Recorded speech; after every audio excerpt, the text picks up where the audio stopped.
Kas čia per knyga? Tai nepaprasta knyga, Robotuk. Tai nuotraukų albumas. Pažvelk, jame sudėtos mano šeimos nuotraukos. O ką reiškia žodis šeima? Įdėmiai paklausyk. Šeima – tai žmonių grupė, kurią sudaro kartu gyvenantys tėvai, vaikai, kartais ir artimi giminaičiai. Štai mano šeima – mama, tėtis, sesuo ir brolis.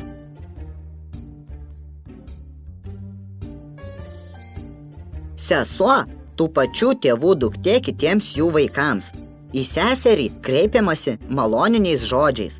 Sesė, sesutė, seselė, sesytė, seserėlė, sesutėlė. Brolis – tų pačių tėvų sūnus kitiems jų vaikams. Į brolį kreipiamasi maloniniais žodžiais. Broleli, brolyti, brolužėli, broliuk.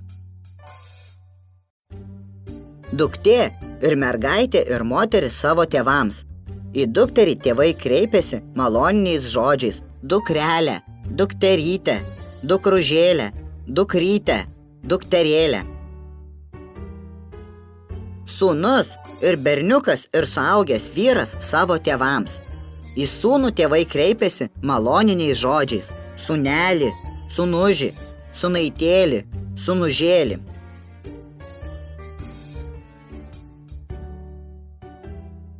O kur esi tu?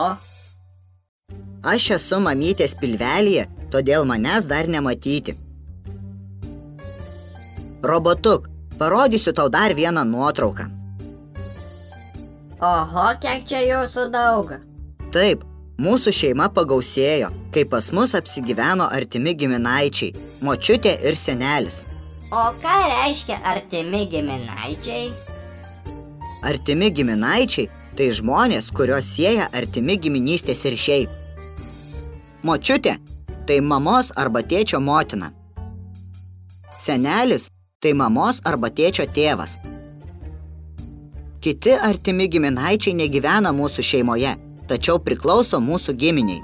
Giminė – tai kelios kartos žmonių turinčių bendrus protėvius. Protėviai – tai žmonių karta, proseneliai ir prosenelės, gyvenę prieš daugybę metų. Robotuk, pateiksiu tau artimų giminaičių pavyzdžių. Įsidėmėk jų pavadinimus ir reikšmes. Teta – tėvo arba motinos sesuo. Dėdė – tėvo arba motinos brolis. Pusbrolis – dėdės arba tetos sūnus. Pusseserė – dėdės arba tetos duktė. Kiekvienas savo šeimą ir giminę gerbintis bei jos praeitimi besidomintis žmogus gali turėti savo giminės medį. Kaip įdomu, papasakok apie tai daugiau. Giminės medis – tai schema, kurioje surašyti tiek gyvi, tiek mirę vienos šeimos giminaičiai. Norint sudaryti giminės medį, pirmiausia reikia sužinoti tikslius giminaičių vardus ir pavardes, jų gimimo ir mirties metus, gimimo vietą. Tada jau galima piešti medį pačiam arba pasinaudoti internete esančiomis giminės medžio sudarymo programomis.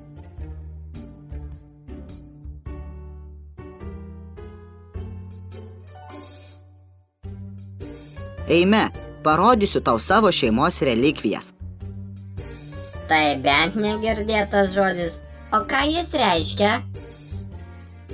Relikvija – tai branginamas, saugomas daiktas ar dalykas, gerbiamo žmogaus ar reikšmingo įvykio atminimas.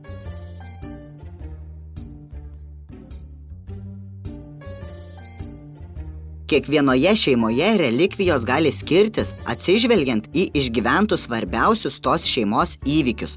Šioje skrynioje saugomi daiktai, kurie turi savo reikšmingą istoriją susijusią su mano šeimos šventėmis, tradicijomis. Tradicijos susijusios su svarbiausiais žmogaus gyvenimo įvykiais. Santuoka, kūdikio gimimu ir vardo suteikimu, laidotuvėmis ir mirusiųjų atminimo pagerbimu, įvairiomis kalendorinėmis šventėmis. Šeimos herbas buvo sukurtas mano tėčio ir mamos santuokos proga. Vestuvės – santuokos sudarymo šventė, vienas reikšmingiausių žmogaus gyvenimo įvykių. Štai čia balta krikšto žvakė. Ši žvakė susijusi su svarbia šeimos švente – mano krikštynomis. Medinę prakartėlę išdrožė tėtis ypatingoms šeimos šventėms – kūčioms ir kalėdoms. Kūčios mano šeimoje, kaip ir daugelyje lietuviškų šeimų, yra šeimos šventė. O čia močiutės dienoraštis. Deja, ne visos šeimos relikvijos primena linksmas akimirkas. Šis dienoraštis čia atsidūrė tik po močiutės laidotuvių. Kraičio skrynę išdrožė mano prosenelis.